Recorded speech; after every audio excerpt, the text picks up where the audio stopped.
China says aircraft carrier testing weapons in South China Sea drills. The purpose is to test the performance of weapons and equipment. A group of Chinese warships led by its sole aircraft carrier is testing weapons and equipment in exercises this week in the South China Sea, which Vietnam calls the East Sea, that are going to plan, China's foreign ministry said Wednesday.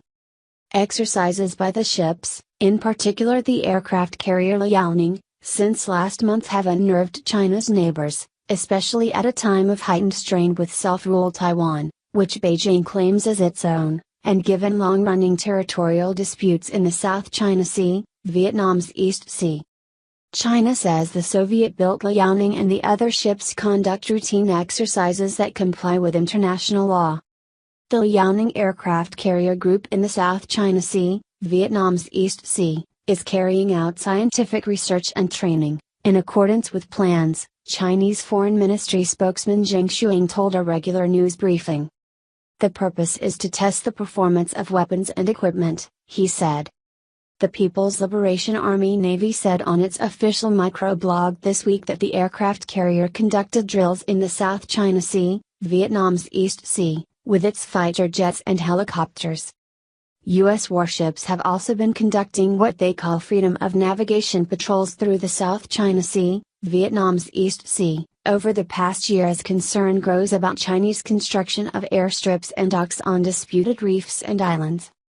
The group of warships sailed through waters south of Japan and then rounded east and south of Taiwan late last month on their way to the South China province of Hainan.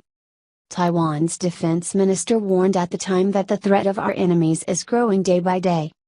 Taiwan media have reported that Liaoning could sail north up the median line of the Taiwan Strait, the narrow body of water separating Taiwan and China, on its way to its home port of Qingdao.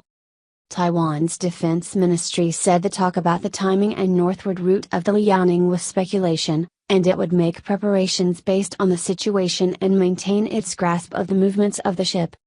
Business relations between mainland China and Taiwan have grown significantly over the past decade, but tension has increased since the island elected a president from an independence-leaning party last year. China distrusts President Tsai Ing-wen and has stepped up pressure on her following a protocol-breaking phone call between her and U.S. President-elect Donald Trump last month. Beijing suspects Tsai wants to push for the island's formal independence, a red line for the mainland, which has never renounced the use of force to bring what it deems a renegade province under its control.